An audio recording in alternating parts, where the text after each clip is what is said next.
Hi, this is Miriam from Keto My Way. Just here to talk to you about something that I never thought you would hear me talking about, but it's intermittent fasting.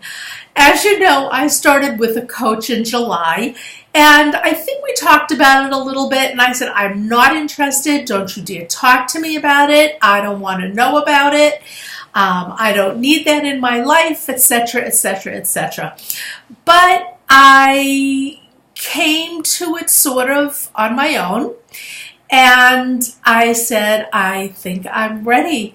And the thing is that at the very beginning of keto, I was eating extremely high fat and 3 meals a day. And so like every couple of days or so, I was just stuffed and I automatically didn't want to eat a meal. And that really almost is the way to break into it. You just let it come naturally because you're not that hungry on keto.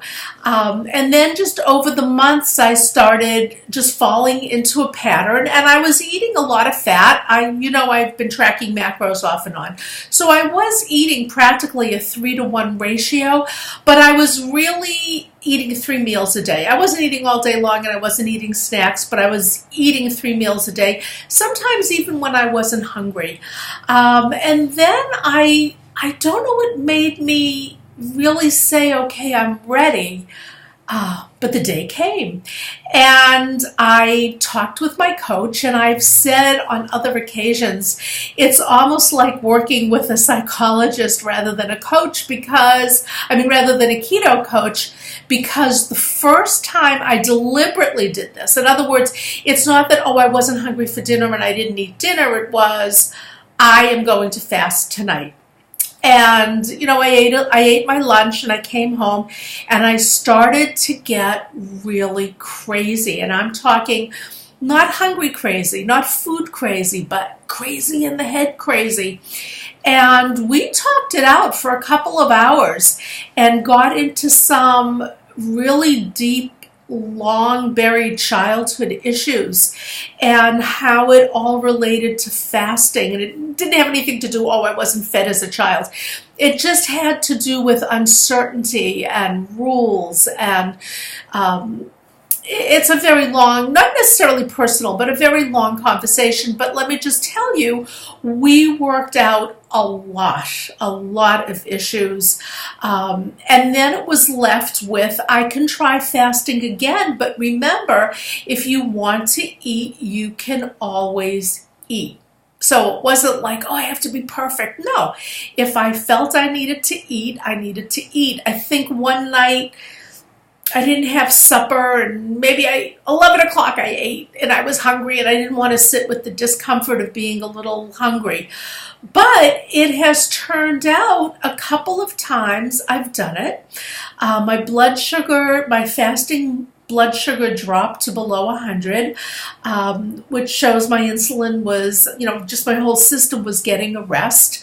And I'm just trying to think that my ketones were high, but yesterday was really, I find it really good to be out of the house. Let me just start with that. If I'm not going to have dinner, it's a really good night to go out shopping. Last night, I was stuck at the hairdresser until 9 o'clock because at 8 or 8:30, she did a cut and she blow dried it. And I says, this is not what I asked for. And there was no other people in the shop because I was her last customer. And she recut it and she restyled it and everything. And I didn't get out of there till 9, and I hadn't had dinner, and I got home about 9:30, and I says, well, this is really silly to eat. I'm not starving. And it was easy to not eat dinner. And then this morning I got up and I did have a coffee right away, but then I had my second coffee much later in the morning, and I had taken a hard-boiled egg with me. I use my hands too much. I took a hard-boiled egg with me, and I had it with another coffee and all. And then I just had lunch. I had my main dish. I did not have my salad. Maybe about it's 1:30 now, maybe about 2:30, 3 o'clock, I'll have my salad with an avocado. And that amount of food really, even though I'm going to the gym tonight, that should hold me maybe until the morning. So it's just really interesting that I'm getting less and less afraid.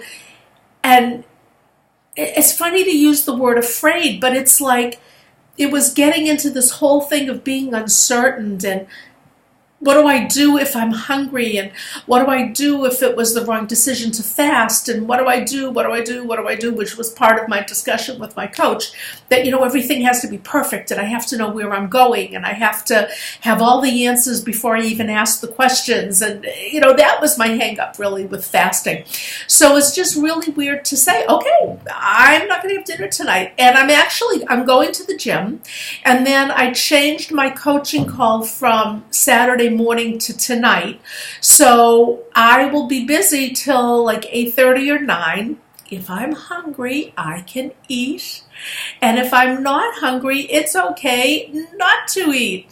So just saying that this move into intermittent fasting is like a really big deal for me. So what I also started doing is I started watching Dr. Berg's videos on fasting. He has so many of them and they're really, really good. And he gives ways to ease into it, which I didn't. If I had watched them a few months ago, maybe I would have done it the way he says to do it. But I've been watching a lot of his success stories that he has. He has lovely YouTube videos. If you go to Dr. Berg, B-E-R-G, and watch them, wonderful success stories. His videos last, 4 or 5 minutes, and he gives marvelous instructions with his whiteboard, and he explains everything, and it's a really good resource. Also, my coach had me download Jason Fung and Jimmy Moore's book on fasting. Another thing that I never thought I would do. I'm not getting that book. Why do I have to read about fasting? And I'm not going to do it anyway. And all you do is don't eat. And she says no. So that when the anxiety about it is starting to well up, just take out the book, read a little bit. And I did last night. I didn't get past the introductions, but it sort of set me up for the evening saying, okay, well, when I get home, I'm not going to run and open the refrigerator. I'm going to unwind. I'm going to, hang up my coat. I'm going to sit. I'll check my email and this. And, I turned around. It was 10 o'clock. It was way past my bedtime. I go to bed at 9 o'clock, by the way, if I can. So I just wanted to say that if you're interested in the intermittent fasting, I'm learning a lot that it would be, you don't have to fast. You don't have to fast to lose weight, and you don't have to fast to be in ketosis, and you don't have to fast to turn around all of your markers that you're looking to turn around, but that fasting is just another tool within the ketogenic diet, and it would be foolish not to at least try. So let me say also, with not eating one night, I had a whoosh of about 2 pounds the next morning, which I was really happy with. And as I said, my blood sugars went down so I'm sort of getting sold on it. I don't know that I'll do it 7 days a week, but it won't kill me to miss dinner a couple of times and then have my coffee a little later. And that gives me 18 hours of fasting. And I still have 6 hours. So I have mid-morning coffee, some cheese and nuts if I want. Then I still have lunch.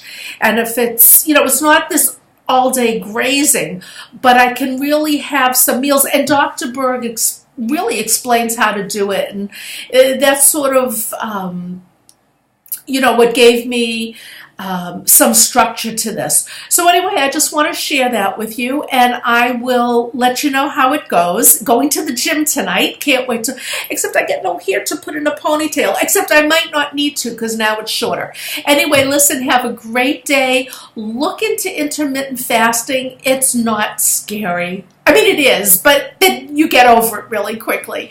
All right, listen, talk to you later. Keto My Way. Come join my Facebook group. See you later.